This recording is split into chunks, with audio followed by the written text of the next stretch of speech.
오늘 우리는 대한민국 이혼의 모든 것에 대해 이야기를 나눠볼까 합니다. 언젠가부터 우리의 주변에서 더 이상 낯설지 않게 들려오는 이야기, 바로 이혼인데요.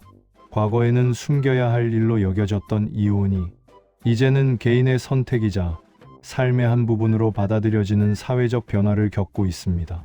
그렇다면 우리나라의 이혼은 어떤 추세를 보이고 있으며 그 배경에는 어떤 사회적, 경제적, 개인적 요인들이 숨어 있을까요? 오늘 이 자리에서 함께 자세히 알아보도록 하겠습니다. 우리는 이혼이라는 현상을 단순히 개인적인 문제로 치부하기보다 우리 사회가 당면한 여러 구조적 문제들과 밀접하게 연결되어 있음을 이해하는 시간을 가질 것입니다. 먼저 최근 이혼율 추세부터 살펴보겠습니다. 많은 분이 이혼율이 계속해서 증가하고 있을 것이라고 생각하시겠지만 놀랍게도 최근 우리나라의 이혼 건수는 감소 추세를 보이고 있습니다. 통계청 자료에 따르면 2023년 이혼 건수는 총 9만 2천 건으로 집계되었으며 이는 2022년과 비교했을 때 800건, 즉 약 0.9%가량 감소한 수치입니다. 인구 1000명당 이혼 건수를 나타내는 조이혼율 또한 1.8건으로 2022년과 유사한 안정적인 수준을 유지하고 있습니다. 이러한 통계는 언뜻 보기에는 긍정적인 신호로 해석될 수 있습니다. 그러나 더욱 놀라운 점은 2023년 이혼 건수가 1997년 이후 최저치를 기록했다는 사실입니다. 1997년은 대한민국에 IMF 외환 위기가 발생하여 경제적 어려움으로 인해 이혼이 급증하기 시작했던 매우 혼란스러운 시기였습니다. 당시 이혼 건수는 급격히 늘어났다가 2003년에 정점을 찍은 후 줄곧 감소세를 보이고 있다는 점이 흥미롭습니다. 이처럼 현재 우리나라의 이혼 건수는 IMF 외환 위기 직전 수준으로 회귀한 것으로 보입니다. 이는 단순히 수치의 변화를 넘어 우리 사회 전반에 걸친 복합적인 변화를 암시하며 그 변화의 배경에는 다양한 사회적, 경제적, 문화적 요인들이 복잡하게 얽혀 있음을 시사합니다. 그렇다면 최근 이혼율이 감소하고 있는 원인은 무엇일까요? 가장 큰 원인 중 하나로 결혼 감소를 꼽을 수 있습니다. 이혼은 결혼이라는 전제가 있어야만 가능한 일이죠. 그런데 최근 몇 년간 결혼을 늦추거나 아예 하지 않는 비혼주의자가 늘어나면서 결혼 건수 자체가 크게 줄어들고 있습니다. 즉, 이혼할 수 있는 잠재적 부부, 풀포 자체가 줄어들었기 때문에 자연스럽게 이혼 건수도 감소한다는 분석입니다. 실제로 젊은 세대들은 결혼에 대해 이전 세대보다 훨씬 더 신중한 태도를 보이고 있습니다. 높은 주택 가격, 불안정한 고용시장 등 경제적 어려움뿐만 아니라 결혼 생활에 대한 막연한 부담감, 그리고 개인의 삶과 행복을 중시하는 가치관이 확산되면서 결혼을 결정하기까지 오랜 시간이 걸리거나 아예 포기하는 경우가 많아졌습니다.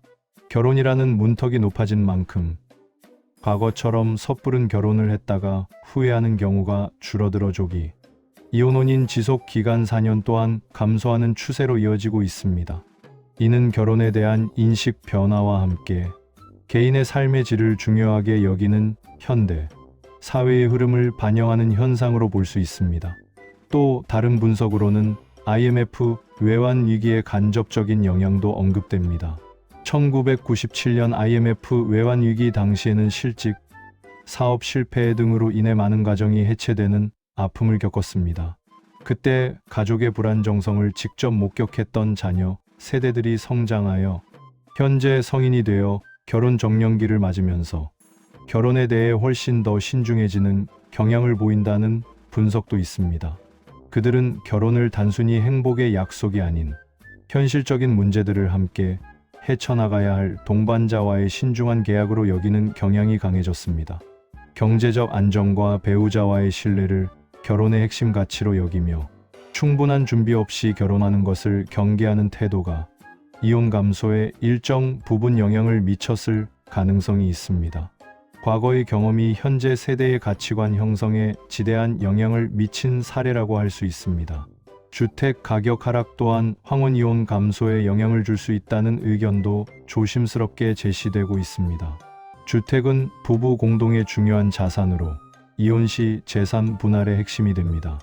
이혼하게 되면 재산 분할 과정에서 주택을 처분하거나 한쪽이 나가야 하는 상황이 발생하는데, 주택 가격이 하락하면 이혼 후 독립적인 생활을 시작하기 위한 경제적 기반 마련이 더욱 어려워집니다. 특히 은퇴를 앞두거나 은퇴한 황혼 부부의 경우 노후 자산의 상당 부분을 주택이 차지하고 있어 주택 가격 변동에 매우 민감합니다. 따라서 주택 가격 하락은 황혼 부부들이 이혼을 주저하게 되는 중요한 경제적 요인이 될 수 있다는 분석입니다. 물론 이 부분은 좀 더 심층적인 연구와 다양한 데이터를 통해 추가적인 확인이 필요한 부분이기도 합니다. 그렇다면 이혼율이 급증했던 과거에는 어떤 일들이 있었을까요? 1980년대부터 꾸준히 상승하던 이혼율은 1990년대에 들어서면서 폭발적으로 증가했습니다. 이는 여러 복합적인 요인이 작용한 결과였습니다. 사회적 요인을 살펴보면 과거의 전통적인 가치관과 가족 중심 문화가 점차 약화되고 개인의 행복과 자기 발전이 중요시되는 가치관이 확산된 것이 큰 영향을 미쳤습니다. 핵가족화가 가속화되고 개인주의적 성향이 강해지면서 과거처럼 가족 구성원 전체의 희생을 강요하기보다는 개인의 만족과 자아 실현을 우선시하는 경향이 짙어진 것입니다. 여성의 사회적 지위가 향상되면서 경제적 자립도가 높아진 것도 이혼을 결심하는 데 중요한 요인으로 작용했습니다.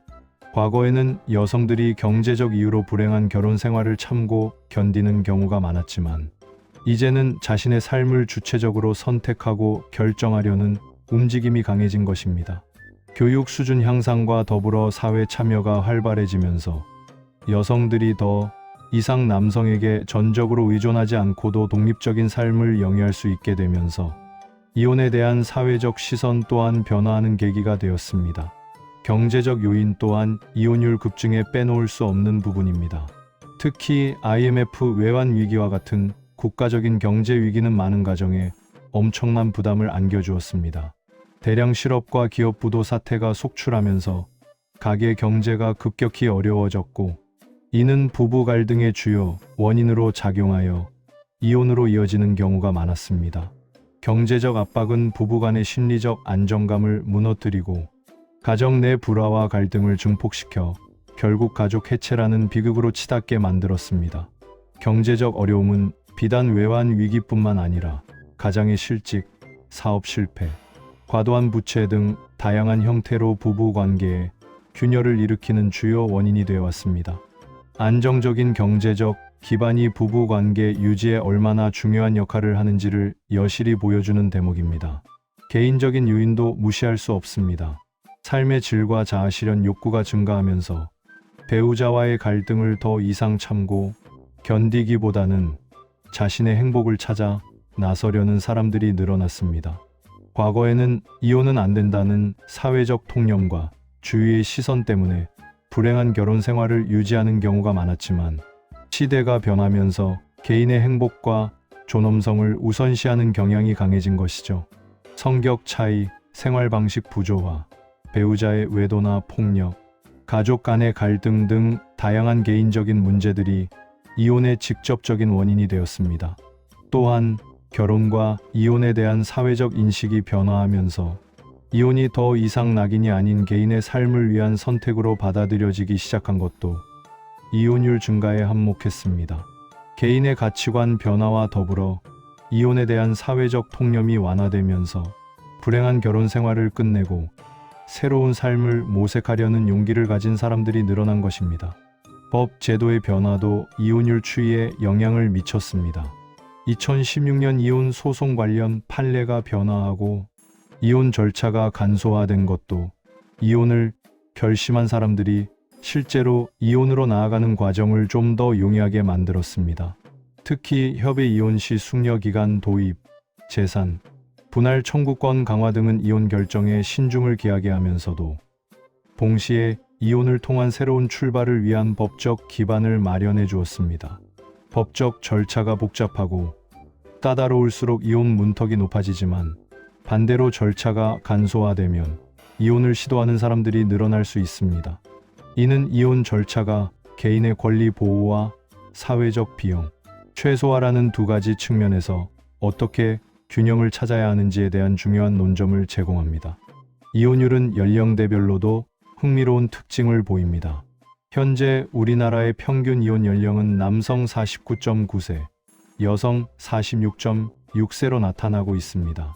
그리고 이혼율이 가장 높은 연령대는 40대 후반부터 50대 초반에 집중되어 있습니다.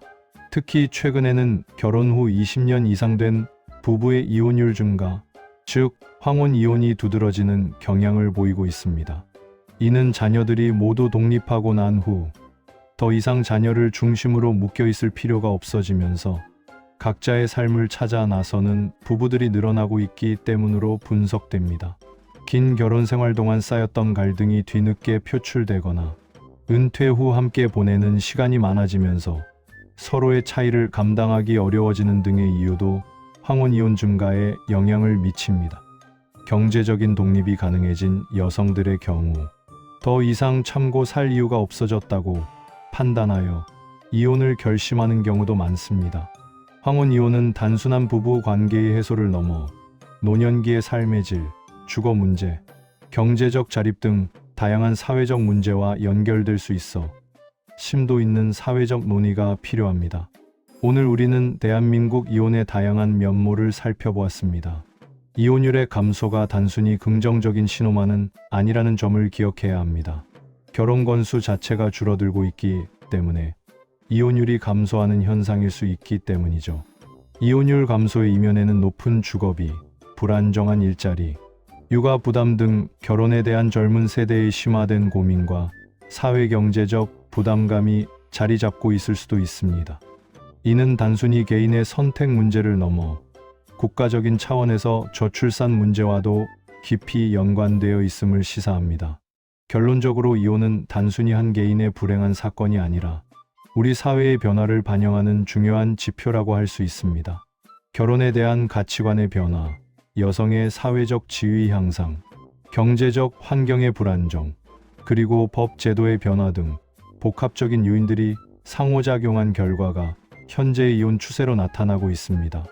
앞으로 우리 사회가 이혼에 대해 어떤 논의를 이어갈지, 그리고 이혼 가정에 대한 사회적 안전망은 어떻게 구축되어야 할지 지속적으로 고민해야 할 것입니다. 개인의 행복 추구와 사회적 안정이 균형을 이루는 건강한 사회를 만들기 위한 노력은 계속되어야 합니다. 이혼은 더 이상 숨겨야 할 것이 아닌 우리 사회의 단면을 보여주는 거울입니다. 우리는 이 거울을 통해 우리 사회가 나아가야 할 방향을 함께 모색해야 할 것입니다. 오늘 이야기가 여러분께 유익한 시간이 되었기를 바랍니다. 감사합니다.